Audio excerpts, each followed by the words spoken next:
Hello everyone, it's Steve with Aptera Club. In this video, I want to talk a little bit about the Chinese automotive industry, mainly because I heard this recent interview with Jim Farley on the Everything Electric show, and I'm going to show you, play you a couple of clips from this.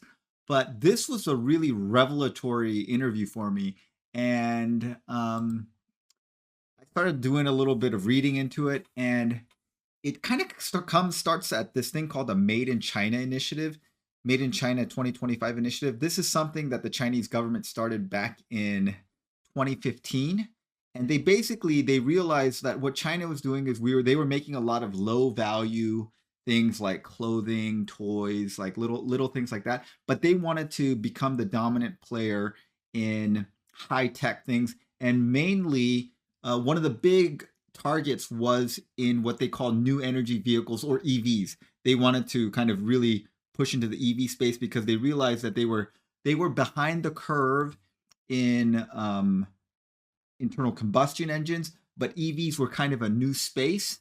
So they thought that they didn't have as far to catch up in the EV space. So they really invested in that. They invested about $15 billion into battery technology, research development. And there's this perception that China is behind the US and Europe technologically, and they are in many factors. But in the EV space and in the battery technology space, they are actually far ahead of us technologically.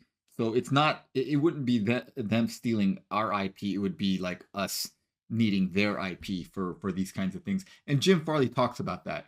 Um, so this initiative has been largely very successful for them, and there's a couple of reasons for that. The Chinese domestic auto market is huge.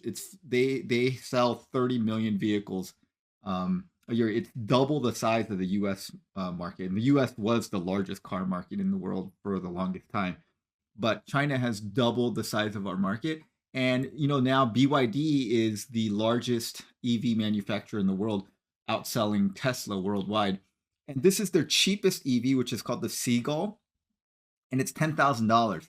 And what would a $10,000 car do to the domestic EV market? It would upend it totally. So I think America realizes that. And so the way that they're fighting it is kind of a blunt force instrument. They're using tariffs, and the Biden administration has put a 100% tariff on electric vehicles from China. So basically, this now would be a $20,000 vehicle, which is still cheaper than any EV out there now.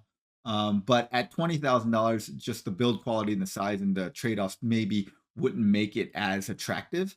But at $10,000, it would be an extremely attractive vehicle.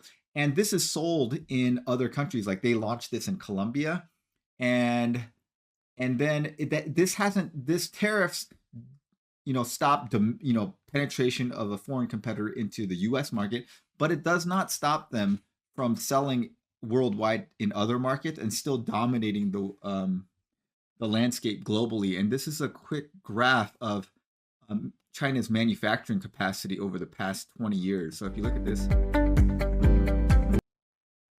and you see like Japan was producing a lot, and you see China coming up the ranks right here. And by 2008, they are now by far the dominant car manufacturer. And then you see at 2015 it takes off even more, and they produce more than probably all the entire rest of the world combined almost. So this is complete domination of global car production.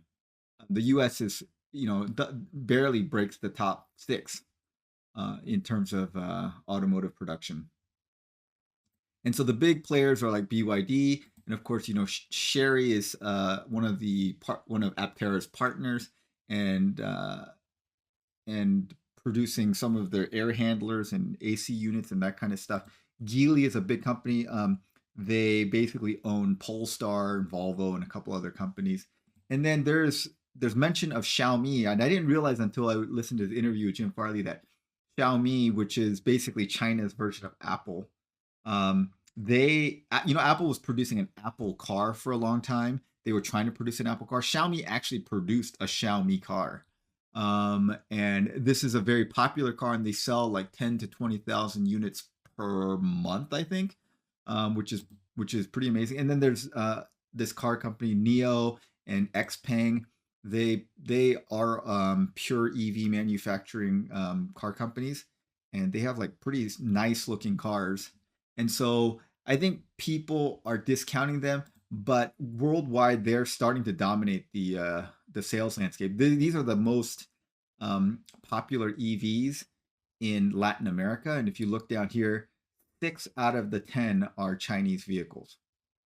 And then in the European market, you see that like Volvo EX30, that's a Chinese-made EV, and the MG4 is a Chinese-made EV. The Geely Group, which owns Volvo, Polestar, and Lotus, they increased by 50%. BYD, they have like 600% increase over the first half of 2023.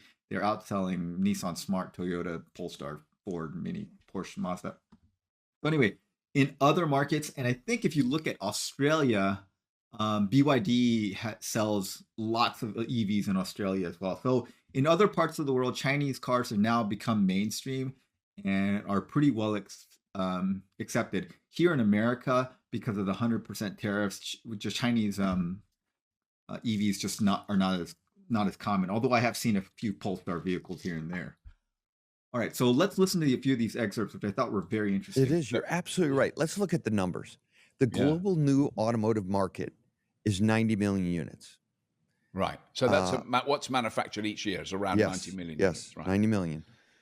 And Japan is between 4 and 5 million. So that's not even 5% of the global. Yeah. You add Korea in there, it's even smaller market. China is 1/3. It's 30 million vehicles. It's twice the size of Europe and the UK combined. Wow. And they have 58 million units of capacity built out already. So they can export 28 or 29 million vehicles. And that is larger than the Europe, all of the UK, and most of Mexico, part of the US, and all the companies wouldn't have to build one vehicle. And they don't have to build any more factories. That's the factories they have today. Right. That is huge, isn't it? Yeah. That is extraordinary. Yeah, so they have extreme manufacturing capacity, and that's kind of crazy if you think about it. I think people maybe not realize this, but I hope they do. China made this commitment more than a decade ago. Yeah. Far before any of the Western countries fell in love with pure electrification. Yeah. And companies like BYD, they were very small when they started their journey. They're now much bigger than Tesla, the biggest in the world, as you mentioned. Yeah. And they've been on this journey for 15 years. CATL, the biggest battery company in the world that makes batteries for your iPhone and most of the devices you mentioned, they're the largest battery company in the world. They were founded more than two decades ago. And Robin, who found that, he's the largest battery maker. We're starting to make his batteries here in Michigan, and we'll be the first one with LFP chemistry in the U.S. But they have IP that the rest of the world has not developed. It's not. So that basically Jim Farley is saying that in IP, in technology, they're far ahead of us, is what he's basically saying. The old days where someone would copy a Western technology, the opposite is true. Yeah. When it comes to battery tech and the size of the market and the government's support for the companies, and the enduring investment for 10 years plus to be a leader in the IP like battery tech and the whole raw material of batteries plus all the processing of the raw materials that happen. Yeah, so China controls 60% of the global lithium market, raw material wise, and 80% of the processing. So yeah, they've basically slowly got right under everyone's noses, kind of taken over the entire like EV battery space. In the country, that is a dominant move that happened a decade ago, and now everyone's seeing it on the street in front of their house. But it didn't happen overnight. The market was big enough for the last 6 or 7 years where none of those companies needed to export. Yeah. And then it wasn't big enough.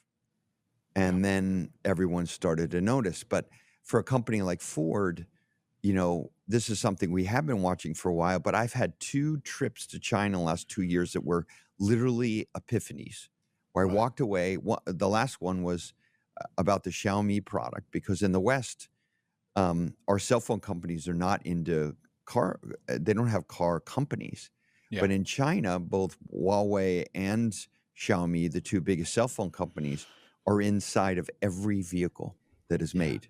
In fact, Xiaomi, the Apple, you could argue the Apple of China, um, they actually make their own car, the whole car, and Yes. now it's one of the best-selling cars in China. Yeah. No, it is amazing when you think of the sort of amount of our media attention and discussion and Oh, and oh, hypothesizing about the Apple car, yeah. which we This is never. twice as big. The market is more Yeah. than twice as big in total, and the electric part of the China market compared to the US or Western Europe is like 20 times bigger. Yeah. So you're exactly what you said. It's like Yeah. everyone's talking about the Apple car, but the Yeah. Xiaomi car, Which now exists and is on the which road now in exists, tens of thousands. and Yeah. it's fantastic. They sell Right. 10,000, 20,000 a month. They're sold out for 6 months. Wow. That is an industry juggernaut and a Yes. consumer brand that is much stronger than car companies. I don't like talking about the competition so much, but I drive the No. Xiaomi. We flew one from Shanghai to Chicago, and I've been driving it for 6 months now, and I don't wanna give it up. Right. Okay, that's crazy. Jim Farley had the Xiaomi, what is this thing called?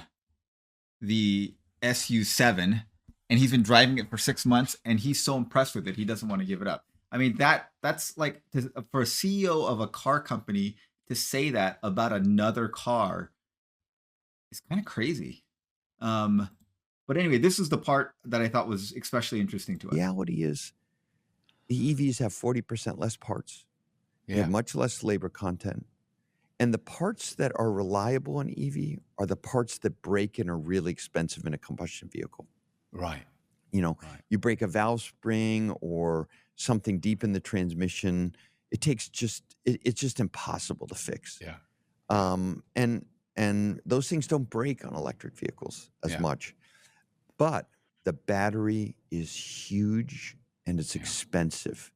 And in our industry, there was natural law in our industry that the larger the vehicle you make, the more money you make on it in the combustion side. But the Right. exact opposite is true on electric vehicle. Right. The larger you make it, the larger the battery. The larger the battery, the more battery you have to actually have just to carry around the battery. Yeah. And so, the heavier the vehicle is, the much less you make. And of course, if we lose money, it's not sustainable. Yeah. And so all of our batteries were way too big. And of course, we didn't have the latest IP on chemistry.